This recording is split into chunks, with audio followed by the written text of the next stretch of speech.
Hey guys, hi, welcome back once again. My name is Vaishali, and having learned quite a few things from, through, and from within human interactions, and having pursued and completed my master's in business administration and in clinical psychology, and having had the chance to work as a counselor and as a therapist over the last few years, I today wish to talk about practically and in reality, decoding or at least doing the work to decode the original blueprints of love, or the way we got to experience it, and the way we still experience it today.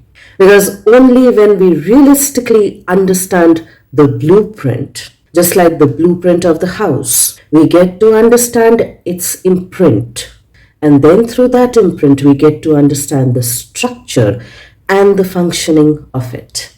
So let's first understand as to why we are once again talking about love. Because almost all the time, fundamentally, that is what we are seeking to experience.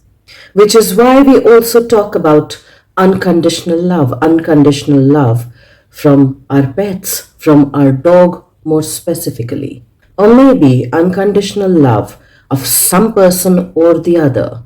So then, before we begin with the understanding of the blueprint of our love or decoding the blueprint of our love, let us understand what the ideas of love revolve around, encapsulated through some words. Love is validation and acceptance.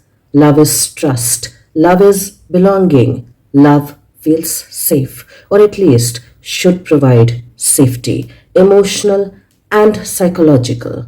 Love is trust. Love is friendship. Love is caring. Love is sharing. Love is connection. Love makes us feel less lonely, or at least should make us feel not lonely. Love makes you feel exclusive. Love makes you feel selected and chosen and desired and wanted. Love makes you feel special. Love makes you feel remembered. Love is attention. Love is attunement. Love is loyalty. Love is respect. Love is understanding. Love is emotional availability. Love is fondness. Love is compatibility. And love is complete presence, which essentially can also translate to quality time without actually diminishing the quality of the relationship.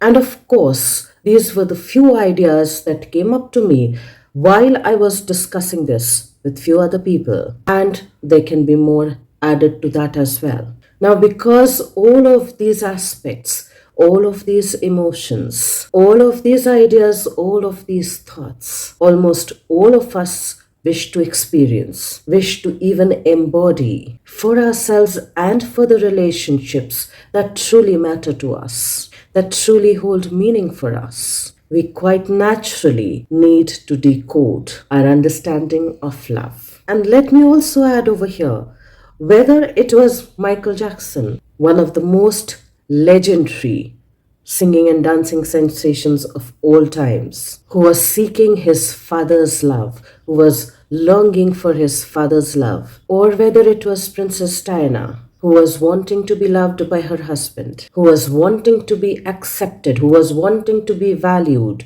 who was wanting to be preferred, who was wanting to be desired in her relationship with her husband, or whether it's the character of PK, an alien, in the movie or through the movie PK, wherein he actually goes on to say, through one of his songs, love is a waste of time, and yet adds to it that I'll be interested in wasting my time if it's worth the effort. Quite naturally tells us that whether humans or whether aliens, we all wish to experience love. We all wish to receive it, and we also wish to give it, to share it. For had that not been the case, we would not be experiencing loneliness as a pandemic across the world. We would not be experiencing loneliness within relationships, even within family and marital relationships, had it not been for this particular feeling of love that encapsulates all of the other experiences, all of the other feelings, all of the other thoughts, all of the other ideas, and probably even more that I had shared earlier. So now coming down to doing the practical work, the reality work, to get the reality check, to do the decoding of the blueprint of love or our personal experience of love, like any other blueprint that we work on.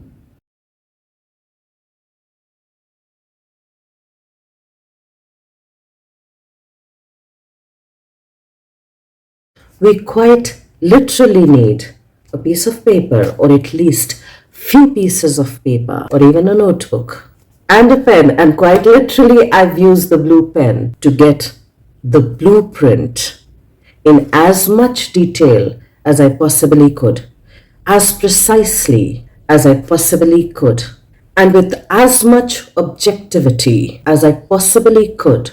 Of course, with a little interface of subjectivity. But to get the blueprint right, it had to be done, or it needs to be done, very objectively as a case study, so that our emotions don't overwhelm us, so that our emotions don't make us biased. Now, I'd also mentioned with a little bit, a dash of subjectivity will of course naturally flow into the picture, will naturally flow into the blueprint, because it is our subjectivity that in a way enables us, gives us the freedom to change the script, to change the understanding, to change the experience, to change the narrative as and how we desire it to be. Because had it been only objective and very objective, say just like gravity or the force of gravity as being 9.8 meters per second square,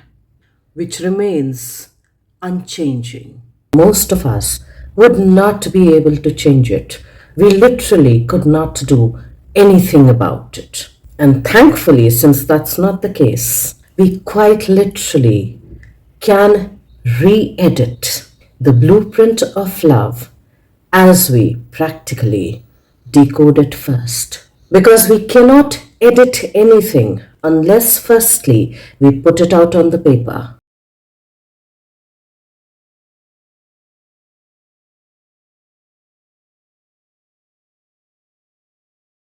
We do the work of putting in the blueprint first to be even able to understand what we need to change and how much of that we need to change. Because truly jotting that down on the paper or papers brings it into our conscious awareness, and only that which comes into our conscious awareness from our subconscious is workable, is editable, is redoable, is rebuildable.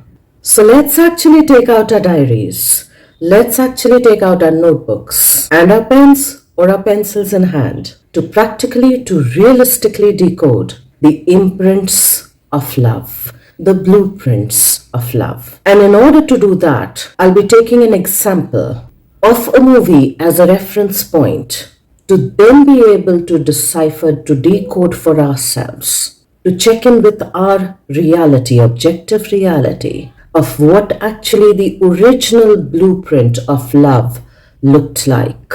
And quite naturally, the original blueprint of love, the foundational blueprint of love, starts from our homes, starts within the family itself. And so in order to understand this, I've taken or I've considered the example through the movie Dil Dhadakne Do, wherein there are four essential protagonists. One being Aisha, a successful businesswoman, a successful entrepreneur.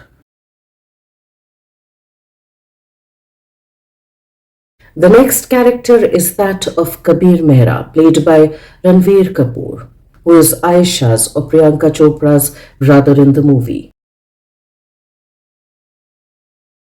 The next character is that of Neelam Mehra, wife of Anil Kapoor, Kamal Mehra. Now, Neelam Mehra is a socialite of this big successful businessman, and who's miserable in her marriage, and her essential identity, her status, or her value in the society is through her identity in keeping with her marriage to Anil Kapoor. Now, Anil Kapoor, as Kamal Mehra, is a successful businessman, is a successful entrepreneur, just like his daughter. He is also a self made man. He is also a little flamboyant. He is also a little pompous. He is also arrogant. And he is also someone who, on the surface, runs the show of the Mehra family. So before we begin to take down notes, jot down our reality very objectively as a case study, I would want us to reflect on three questions. Whose love you craved for most when you were a child, when you were growing up as a child? Or if that is hard to decipher, it can also be framed as whose love, praise, or attention you craved most, you longed for the most when you were growing up, when you were a child. Just like Michael Jackson craved his father's attention, his father's praise, his father's love, his father's approval, his father's appreciation, exactly the same way Priyanka Chopra, or the character of Aisha, craves for her dad's praise, craves for her dad's validation, craves for her dad's approval and acceptance, craves for her dad's respect, craves for her dad's affection in this movie, Dil Dhadakne Do, which I'll also call as DDD or Triple D. The second question is, whose support you most wanted or craved for or longed for when you were a child, and that you probably even do today. Now let's also be clear that at times it can be the same person whose love, affection, attention, praise, respect that you craved for. Or it can be another person, another parent as well, another caretaker as well, who would support you enough to be able to do your things so that you get the love, the attention, the praise, the affection, the attention, the respect that you're craving from the other person, that you're longing from the other person. So in this movie, DDD, Dil Dhadakne Do, Aisha wanted her mother's support. Kabir, as Aisha's brother, played by Ranveer Kapoor, wanted his mother's support, the backing of their mother, to be able to pursue their own life aspirations, to be able to pursue their own desires and dreams and aspirations and ambitions, to get the love, to get the approval, to get the appreciation, to get the acknowledgement, to get the love, to get the respect that they sought from their father, Kamal Mehra, played by Anil Kapoor. Exactly like how Michael Jackson sought his mother's support to try and gain, to try and earn his father's love. And the last question, the third question is, what did your parents' relationship looked like and still looks like, which in a way formed the foundation of the understanding of what love, of what companionship, of what compatibility, of what love, of what trust, of what belonging, of what safety, of what connection, of what intimacy, not just physical but even psychological intimacy, looked like and still looks like. Now, once again, we need to be aware, we need to be mindful that we are taking this up as a case study to be able to objectively see, very objectively, very clearly see, to begin with, what the imprint, what the blueprint of love looks like for us. And that blueprint is within our subconscious, is encaptured, is embodied in our subconscious, which is why it's got to be brought out from the body in front of us so that we are able to see it more clearly, more objectively. Just like how we were taught in schools, that whatever answers you've memorized while doing your homework or while writing your answer papers, put it out in the answers, in the answer sheet. put it out on the paper. And before it's given for submission or correction, you go through it first to be able to edit it, to be able to rewrite it as and how you seem most appropriate. In a way, it's exactly doing the same thing or the similar thing. We are going to factually write down whatever we have seen, we have observed, whatever our experience has been, to then be able to later edit whatever we wish to edit, however we wish to edit, whatever we want to rewrite, how much of that we want to rewrite before and as we bring it into the reality with other people. Now, if you look at Aisha's character in the movie, played by Priyanka Chopra, we'll observe that she's constantly seeking her father's validation, that she's constantly seeking to be appreciated by her father, that she's constantly seeking respect from her father, that she is as capable as him, despite being a woman when it comes to business, when it comes to running a business, when it comes to being an efficient businesswoman. And we also see that he constantly dismisses her. He constantly undervalues her, underappreciates her, which we also see him doing with his own wife, Neelam, played by Shefali Shah. And this, to a large degree, is the effect of social conditioning.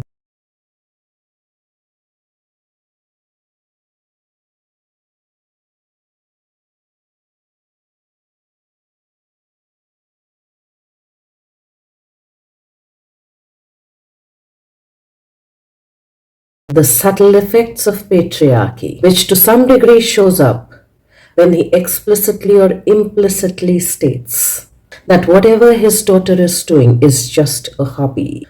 We'll also notice that since Priyanka Chopra, or Aisha as the character in the movie Dil Dhadakne Do, is constantly seeking her father's approval, her father's appreciation, her father's respect, her father's validation as being valuable.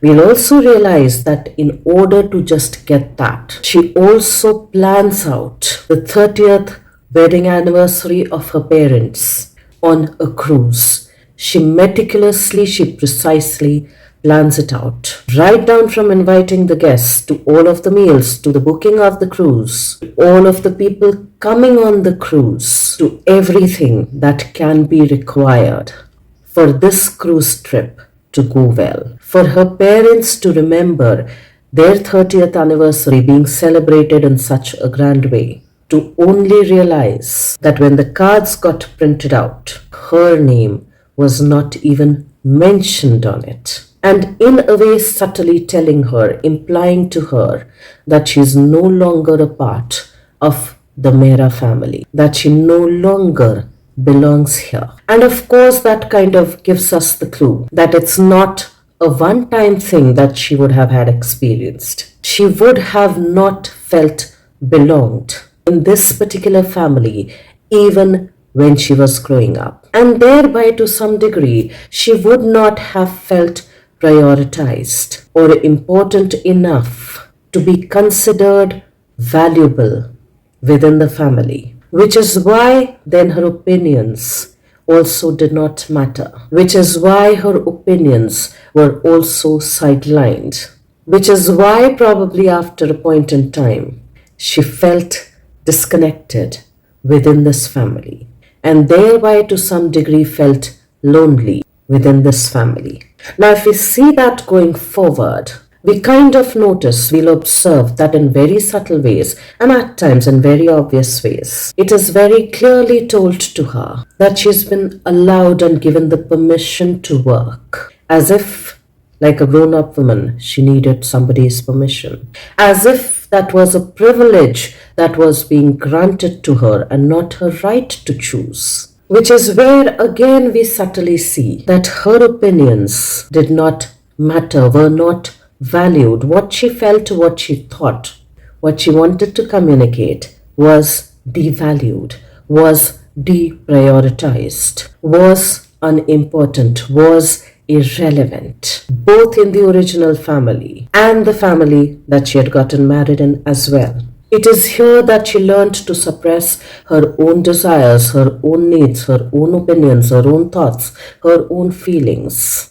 because she did not feel belonged, because she did not feel prioritized, because she did not feel safe, because she did not feel loved.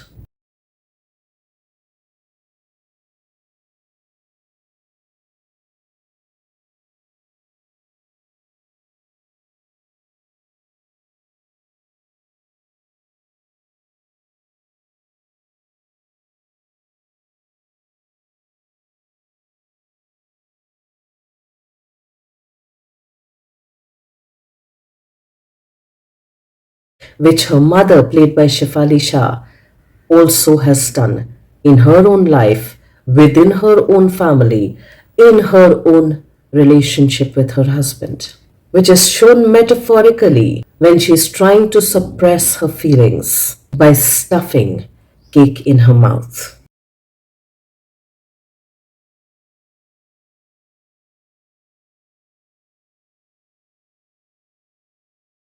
In a way, trying to soothe herself, in a way, trying to suppress herself, in a way, trying to not express herself. So, when we shut down, when we disconnect from the people that we call our own, we are actually doing all of these things that these two women are doing for all the reasons, or at least for some of the reasons that we've thus far mentioned. In this movie, we'll also see Kabir Mehra, for most parts of the movie, played by Ranveer Kapoor,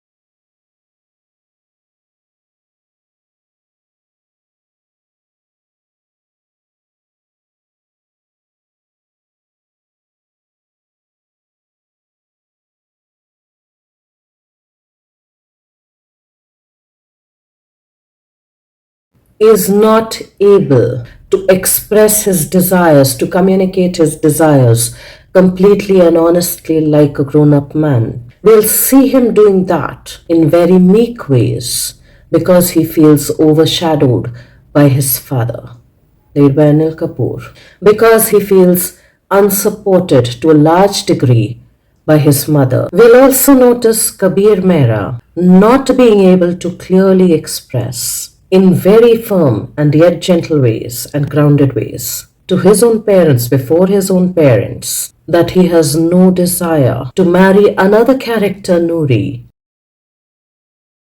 because he was not interested in her, nor was she interested in him. And when he does go on to say that, when he does go on to express that, his father brushes it aside, saying that if she is not interested, get her interested. For this business association, or if this marriage comes into association, which will translate into business association, will result into the business growing in such ways that you can't even imagine. And he also bribes him, saying, you remember the plane that you want? Well, if you want to own that plane, get Noori interested in you. We'll also notice that this character, Noori, lies to her own parents a lot, fabricates stories with regards to not wanting to be engaged and to be married to Kabir because she is interested in somebody else. In this movie, we'll also see that when Aisha's character, Priyanka Chopra, goes on to express to her parents that she is unhappy in her marriage, that she and her husband, played by Rahul Bose as Manav, were not the best of the teammates, were not aligned as teammates within this relationship called as marriage. She felt unsupported when her parents told her that she doesn't understand her priorities well, that she needs to prioritize her husband, her marriage first before her career. That children these days, that kids these days, think that marriage or relationships are a joke, that you get married today and get divorced tomorrow, that she doesn't have her values, her principles, and her morals in place. And this is coming from the two people who are miserably married, who hold deep grudges and resentment towards each other, who don't even probably love and care for each other. But yes, of course, they do care for the image that they need to maintain about themselves and about their marriage. Despite being the people who were stuffing down their emotions, and despite being the people who were ignoring the infidelity that was happening within this marriage, quite naturally are saying something else and doing something else completely different, wherein their words and their thoughts are not even aligned. So, in a way, when she did not feel supported, when she went to ask for their support, to some degree, not only was she being told that she had no principles, that she had no values, that she had no morals, and maybe was also irresponsible. And quite naturally, given the entire dynamics of this family, this was probably not the first time in her life that she was hearing that she was experiencing that. And that quite naturally became the blueprint of her love, of understanding love, wherein to some degree, at least on the psychological level, she replayed her parents' marriage in her life, in her marital life as well.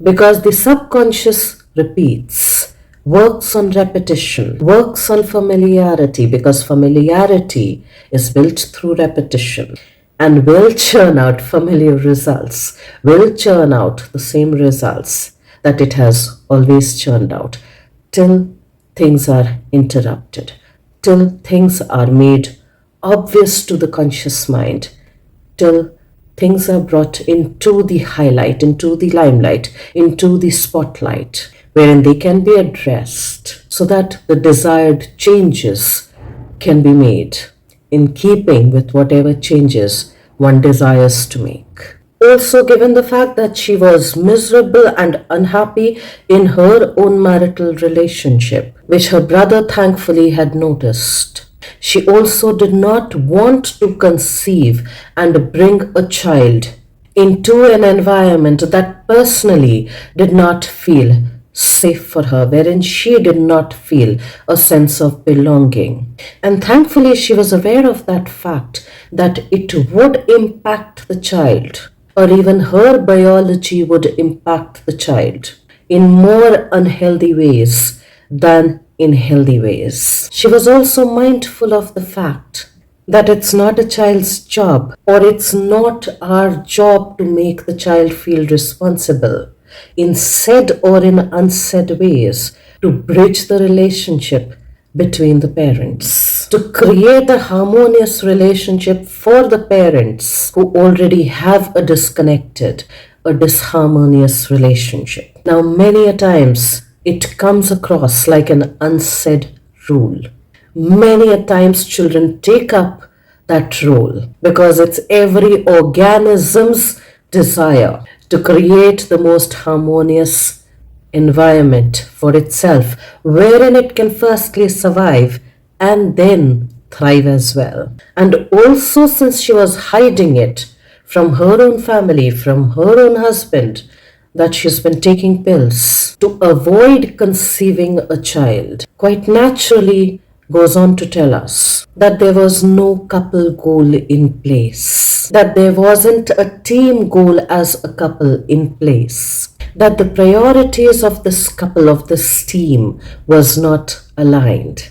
One wanted something else and the other wanted completely something else in most aspects of their lives. And also, it goes on to tell us that if she needs to hide it from her family and from her husband, that if she needs to keep it a secret, quite naturally, to some degree, she knows that she will be made to feel ashamed about it. And quite naturally, shame is not the feeling that humans wish to feel. Shame is not the feeling we like to embody. It also tells us that she was afraid that nobody would understand her, which is one of the requirements or one of the ideas with regards to love.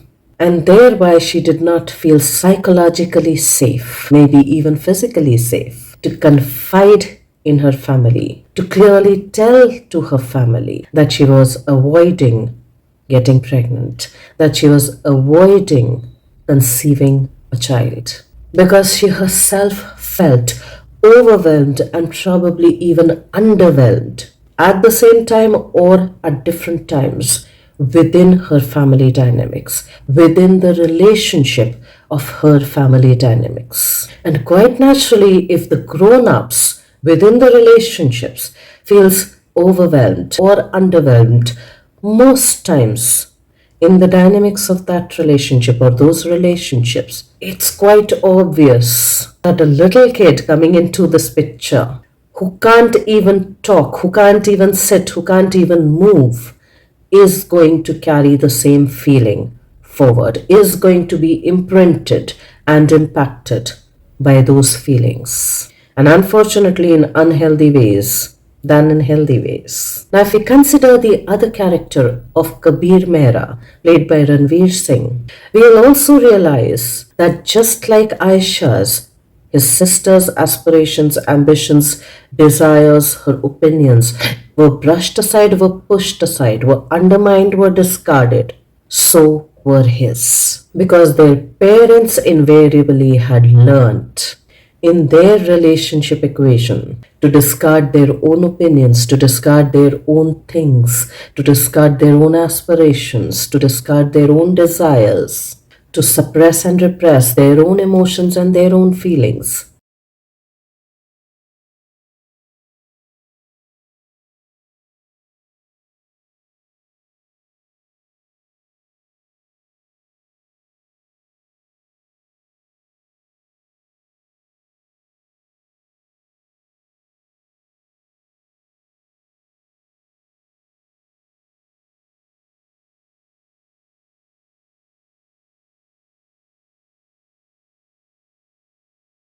Quite naturally, their kids observed it and absorbed it all.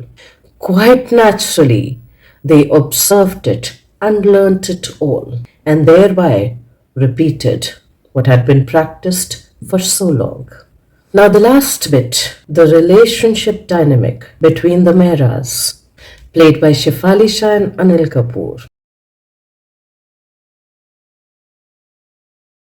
We'll realize if we objectively look at it that both the partners were resentful towards each other, that both the partners were resentful towards the relationship itself, that both the partners felt stuck in the relationship, wherein it all almost felt like that they had no choice because their choices were predominantly determined by what the society would think, by what others would think, if they did not show the perfect family image or the perfect marriage image to the outside world. And in a way, it tells us that it was more of a performatory relationship rather than a genuinely connected relationship, rather than an authentic relationship.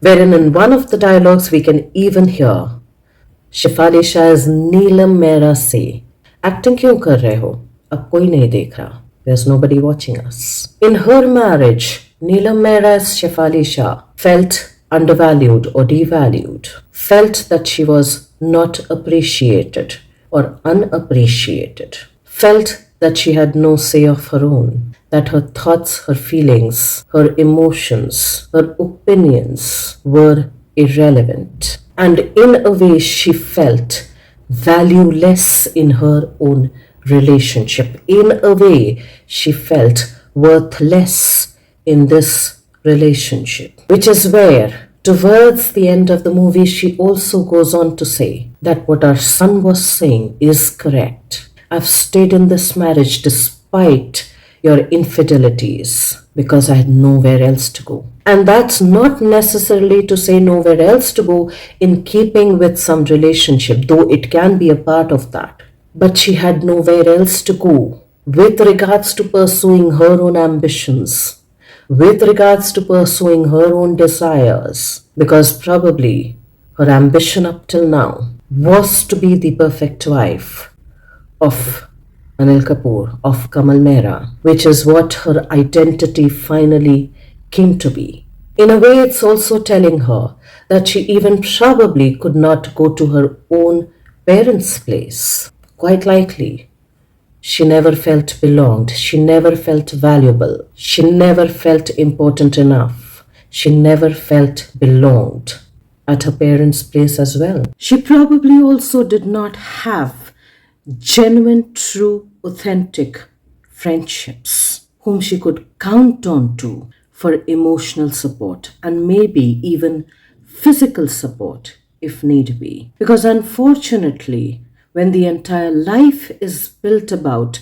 maintaining and retaining an image, people invariably connect to the image rather than the person itself. Next, we'll also see that both of these people, Anil Kapoor as Kamal Mehra and Shefali Shah as Neelam Mehra, felt very lonely, felt very stifled in their relationship because there was no companionship. There was no true depth and intimacy within this marriage, and not just physical intimacy, but even psychological intimacy, wherein two people felt safe, wherein two people felt belonged to open their hearts out to each other, trusting fully well that they will not be harmed.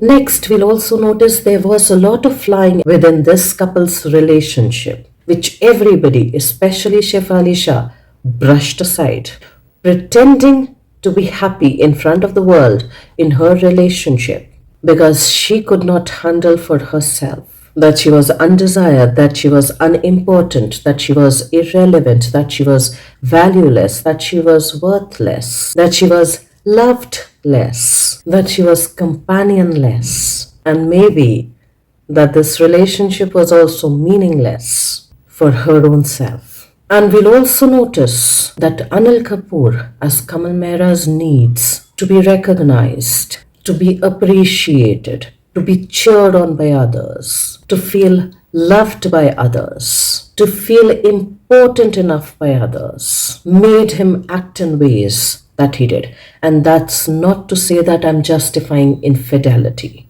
That's not what I'm trying to do. But the idea is just to provide a context wherein two people are not able to communicate each other's needs and then to be able to meet each other's needs. And because those needs don't get met, they are acted out in different ways. And if we truly understand, we'll also notice that Kamal Mehra's marriage with Shefali Shah as Neelam Mehra was for everybody else but for themselves, was an act for everybody else but for themselves, which to some degree had also translated into Priyanka Chopra's marriage with her husband Manav over the duration of their marital relationship. Now, if we objectively jot down these things as a case study to realistically understand how that has impacted us, i.e., our familial, that is, family relationships in keeping with the family, and societal narratives have conditioned us, have trained and taught us to think in particular ways, to even understand the roles that we are playing, to then making our own choices with regards to how would I wish to edit it? What parts of it would I completely like to cross off? Would I completely like to erase? Would I completely like to disown? What parts of it would I partially like to cut off and maybe change a bit? What parts of it would I still like to carry forward?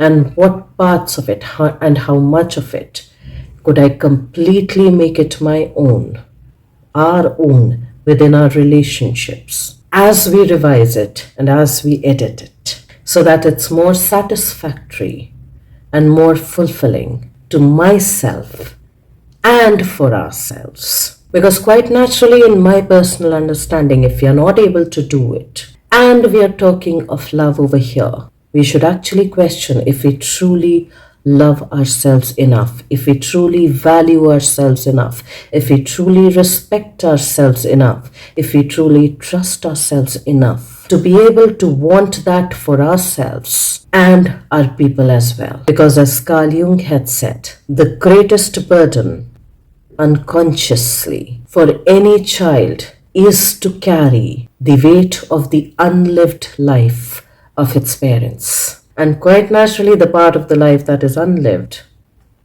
cannot be loved as well. So let's try and take up this activity for ourselves. Let's try and even make others aware of it. Let's try and bring our subconscious into our conscious awareness to be able to make the choices that align with ourselves the most, in most conscious and in most discerning ways possible. Let's try to work on our self-love or the understanding of self-love as we take up this exercise practically, realistically for ourselves, to then see what changes we'd like to bring into it. Let's do that for ourselves, and I will see you once again the next week. Till then, stay tuned in. And guys, if you do like the contextual content of these videos, please do like, share, and subscribe.